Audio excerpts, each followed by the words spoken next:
Hola, buenas, soy Vanessa Candel y para esta PAC 2 me gustaría hacer un vídeo conferencia para hacer una reflexión sobre la guerra de la antigüedad. Para hacer esta reflexión me voy a ayudar de un hilo conductor que me gustaría hacer a través de una serie de preguntas.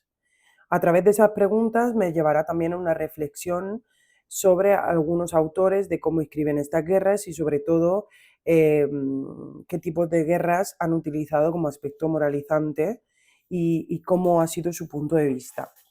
Y por último, aparte de hablar de las consecuencias de la guerra en la antigüedad, también me gustaría compararlas con la actualidad, porque creo que siempre ha pasado, ha sido como un ciclo vicioso o como algo cíclico que la antigüedad se ha ido repitiendo con sus guerras. Es decir, las guerras antiguas han servido como ejemplo para una incluso colonización o imperialismo que vuelve a recaer entre el siglo XVIII, el siglo XIX e incluso principios del siglo XX. Entonces, para ello, la primera pregunta que me he querido hacer para reflexionar es ¿qué es la guerra? ¿Y para qué nos sirve en la antigüedad? ¿No?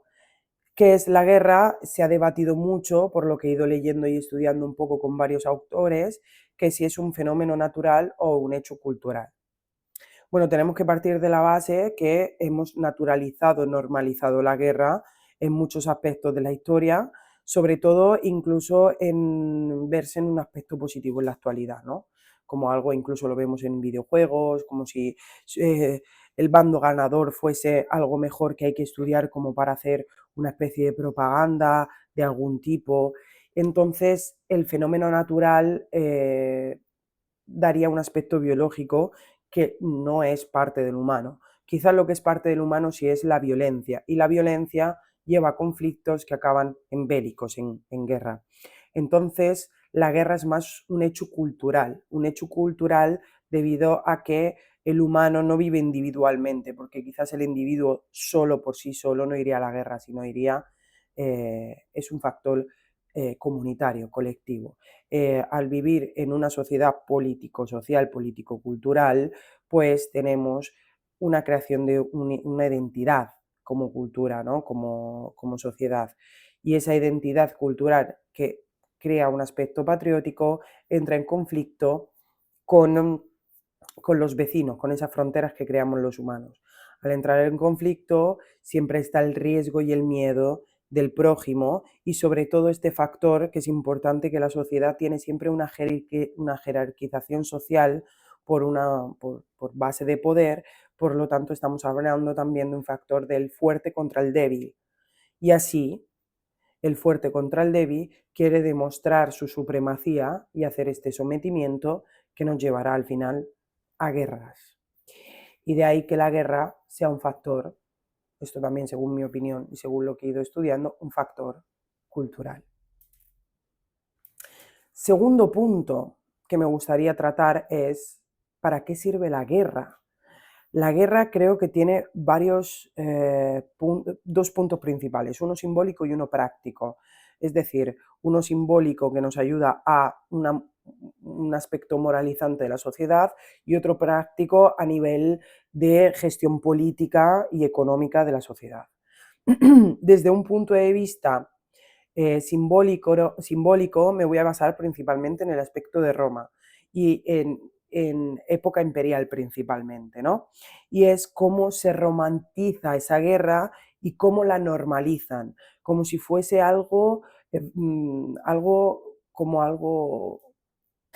decir, la guerra es utilizada como un elemento, sobre todo, de antropológico para moralizar e enseñar a los ciudadanos de Roma y a los habitantes de Roma cuál es la superioridad respecto a las culturas conviventes en el Mediterráneo, ¿no? Del mundo conocido.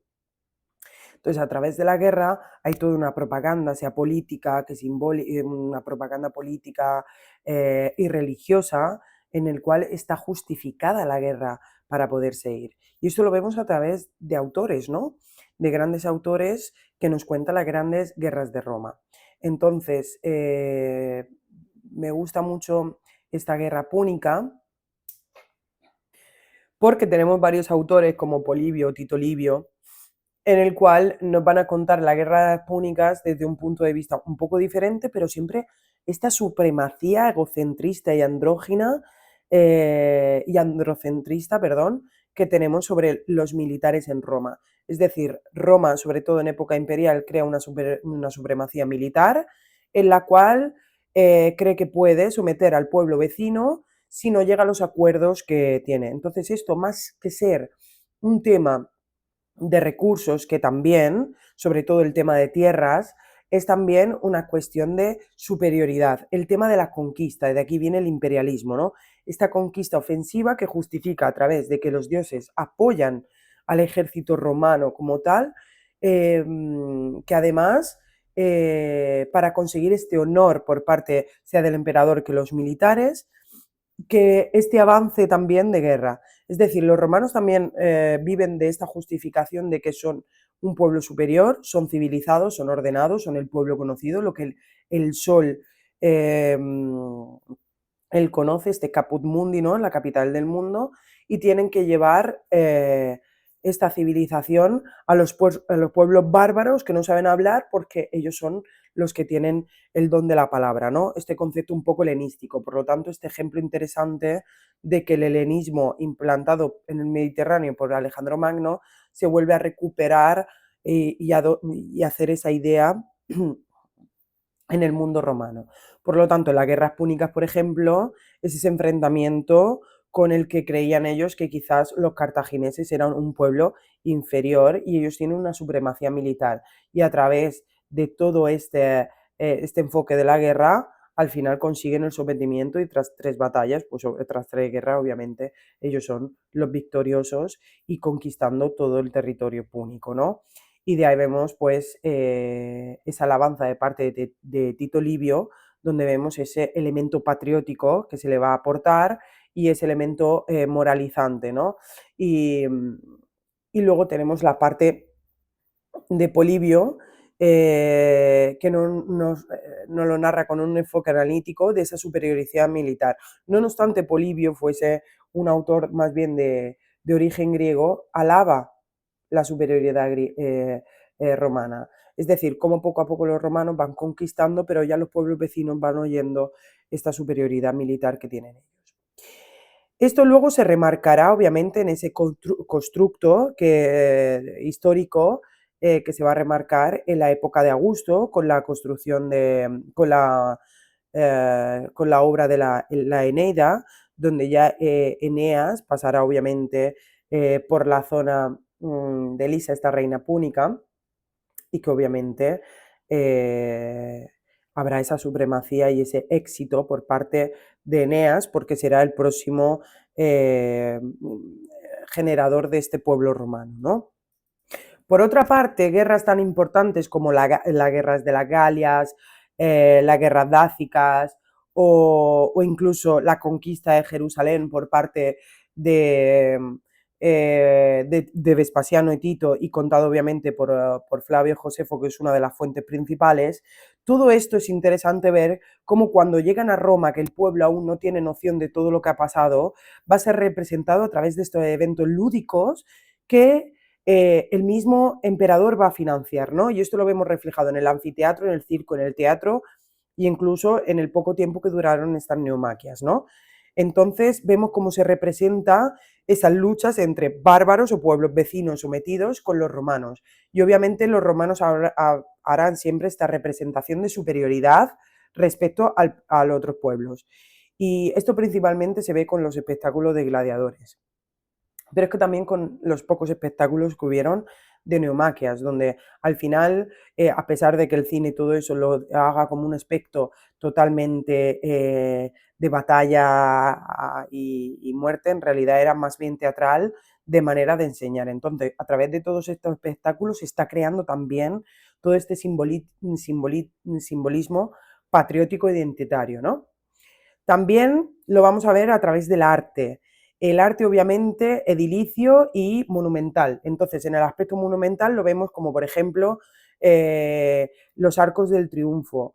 No solo para alabar la imagen de algún emperador que está conmemorando a otro, sino también para crear ese contexto divulgativo político donde, por ejemplo, o Trajano, con los mercados o con la columna, está contando al pueblo todo la batalla hasta la victoria, ¿no? Entonces es un aspecto que le está contando al pueblo y a través de las consecuencias económicas que van a ser a favor de Roma, se construyen grandes aspectos edilicios. Bueno, también está el aspecto, por ejemplo, otro gran ejemplo es en la batalla de Accio, donde gana Augusto y Agripa, y entonces Agripa con esa victoria hace las primeras termas públicas, por así decirlo, pero sobre todo un aspecto aristocrático para la ciudad, y las dedica a Neptuno porque era una batalla naval. Entonces todo eso crea toda esta red eh, patriótica, ¿no? Que es importante, y esto sería un aspecto. A la parte práctica, ¿qué trae la guerra a Roma? Obviamente va a traer un aspecto de avances tecnológicos por un lado, porque cuando los romanos llegan a un punto vecino y conquistan, obviamente van a absorber todo el conocimiento que pueden de esa civilización. Entonces es un avance porque ellos lo van a traer y lo van a adaptar a su mundo modificándolo. Y eso lo vemos, por ejemplo, principalmente con el aspecto de los etruscos, ¿no? Al final esa rivalidad hizo que también adquiriesen y absorbiesen un montón de ingeniería, conocimiento de los etruscos, pero va a pasar también con los egipcios, por ejemplo.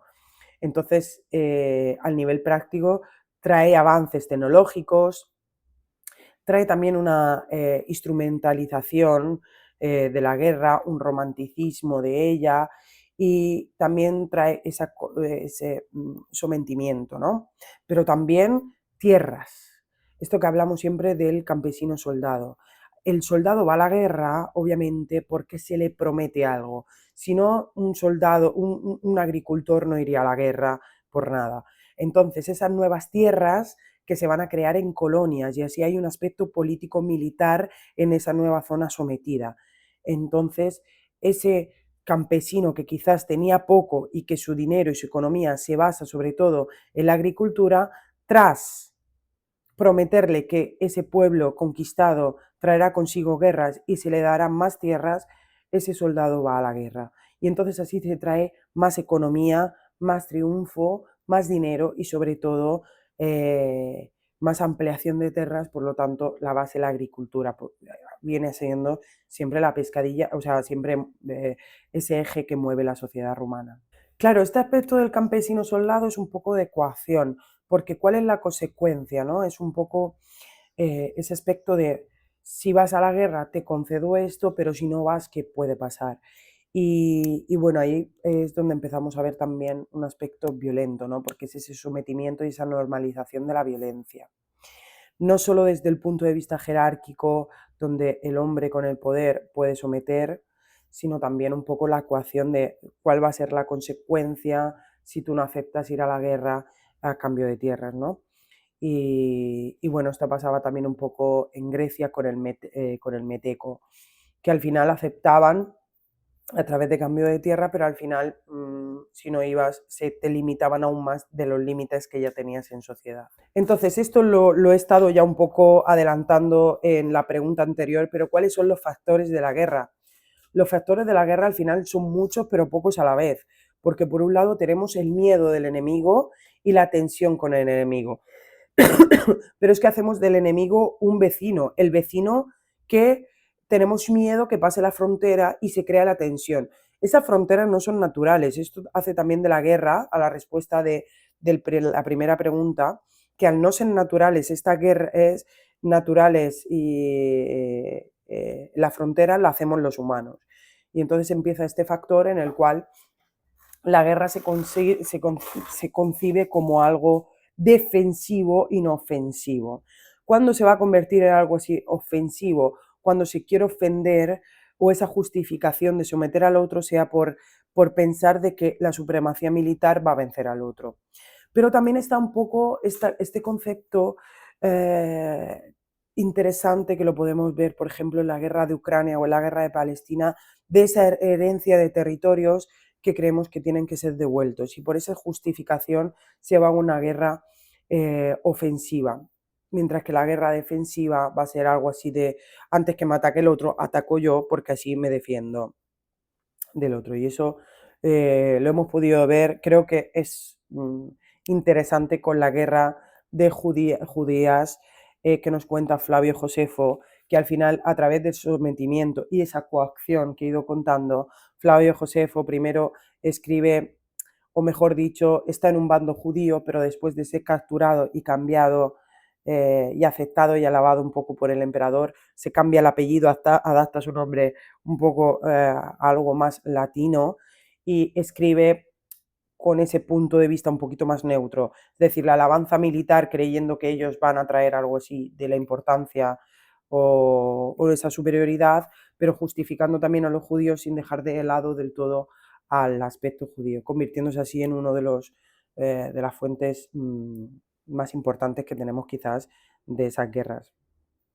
Pero también eh, quizás de las guerras dácicas, ¿no? De ese intento de establecer el pueblo enemigo, que no se pasen de la raya, y al final Trajano acaba con la total conquista, teniendo estos dos grandes documentos, por un lado Dion Casio, que la cuenta siempre con esa superioridad, y obviamente la columna de Trajano, que me parece un documento fundamental, no escrito, pero sí visual, porque es un monumento político y divulgativo, y en la monumentalización y la exaltación de la propia el emperador, de la exaltación de la figura del emperador. ¿Por qué ir a la guerra? ¿Por qué hacer esta normalización de la violencia, del sometimiento, de la crueldad del humano, de algo? Pero porque sobre todo los romanos lo tenían como algo súper normalizado. Habían épocas de guerra, campañas de guerra, y ya nacen con la guerra. Es decir, Roma, ya Rómulo empieza con un conflicto con su hermano, si es que fue realmente, pero esto es la parte mitológica que se mezcla con la realidad, porque además la época de Virgilio es el siglo I después de Cristo, época con Augusto, y esto estamos hablando del siglo VIII, así que se mezcla un poquito todo este aspecto multidisciplinar, interdisciplinar del estudio de la antigüedad, y entonces, claro, al parecer los romanos ya apenas fundados no solo hacen un conflicto con los vecinos, los sabinos que empiezan con esta guerra por haberle robado las mujeres, porque además uno de los recursos fundamentales que los romanos llevan a la guerra también es la falta de femenina para la reproducción, y ahí del concepto de objeto femenino de los romanos, también un poco de vista también de los griegos, y entonces con este rapto de la Sabina y luego la guerra con Tito Tacio con los sabinos, pero es que luego empiezan con el conflicto latino, con el conflicto latino de la Liga Latina, donde al final ganan los romanos, también con los conflictos etruscos, y durante la época republicana también que tenemos estas batallas como las púnicas, en las cuales se normaliza los periodos de guerra. Por lo tanto, los romanos viven con la guerra, porque además es parte de una jerarquía social el militar, ¿no? Los varios puestos militares forman parte de la sociedad. Por lo tanto, el militar es como que no tiene su rol, es crear también trabajo para una parte de la sociedad que está intermedia, ¿no? Que no es ni de los puestos altos ni de los puestos más, más abajo. Entonces él parte de la guerra porque además con la guerra traerá también otro aspecto social que es el esclavo. Y entonces el esclavo, que normalmente suele ser los prisioneros de guerra, también forman parte de esa sociedad. Entonces los romanos crean esta estructura ordenada donde el militar tiene su labor, que es parte también de un aspecto masculino, porque además ese militar no solo va a traer economía, recursos, etcétera, sino trae honor a Roma, trae gloria, y eso es parte siempre ligado al patriotismo y a la superioridad. Las consecuencias de la guerra lo vemos prácticamente en este periodo de crisis también, que llevan a la guerra o es después de la guerra. Entonces, el aspecto que me parece a mí fundamental y muy curioso es el periodo entre Nerón y Tito y Domiciano, ¿no? Ahí hay una guerra, hay varias guerras donde Nerón no participa activamente, sino más pasivamente. Y luego Nerón trae esa crisis donde vemos que la crisis de la guerra entre uno y otro va a traer una falta de recursos donde el pueblo se va a sublevar porque tiene hambre, falta un montón de cosas. ¿Y cómo se va a apaciguar ese hambre y esos recursos? Con lo traído de la guerra, con los botines. El botín que va a traer ese dinero, esa supremacía, mano de obra barata, como será, por ejemplo, los esclavos judíos, y también ese poder traer dinero a Roma para dar trigo, nuevas tierras, etc. Entonces, las consecuencias de la guerra pueden ser también esa búsqueda del periodo de paz, ¿no? Vemos como Vespasiano va a querer inculcar también ese periodo de paz con la Pax Romana, y es ese estado de bienestar que también Augusto, tras todas las batallas y todos los conflictos con la crisis entre Julio César y Marco Antonio, todo este periodo de entreguerras, pero que busca de nuevo también la paz. Entonces, la paz es como una montaña rusa. La paz viene seguida de una guerra y la guerra viene seguida de una paz. Y así los romanos han normalizado este movimiento cíclico de montaña rusa que vemos, que es constante hasta la caída del Imperio Romano. Es curioso cómo se romantiza todo ese periodo bélico de la antigüedad en la actualidad. Sobre todo empezando en el colonialismo que nos lleva a partir del siglo XVIII, sobre todo con Napoleón. ¿Qué hace Napoleón? Recuperar parte de la ideología romana para inculcar este imperio. Pero ahora viene de la mano más de esa guerra ofensiva, ese imperialismo en el cual es llevar de nuevo el imperio francés y esa cultura francesa por todo el territorio conocido y posible. Entonces, no es una falta de recursos, es un sometimiento y una adquisición de tierras a veces porque sí. Lo vemos repetido en esas colonias del siglo, siempre entre el siglo XVIII y el siglo XIX, pero me parece muy curioso sobre todo en la época de las dictaduras entre Mussolini y Hitler. ¿Por qué ir a la guerra? Sobre todo Mussolini recupera ese fascismo, llegándose a decir que es un tercer fundador de Roma, ¿no?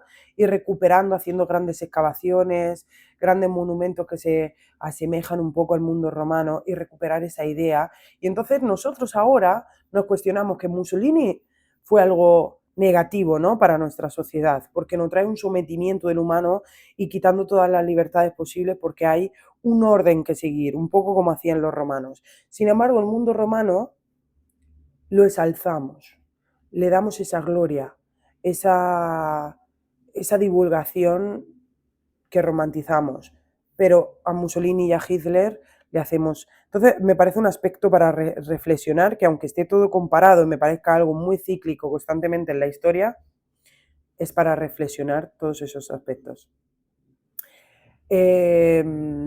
Hasta aquí yo creo que he hecho mi reflexión sobre esta divulgación de la guerra, así que muchas gracias y hasta la próxima.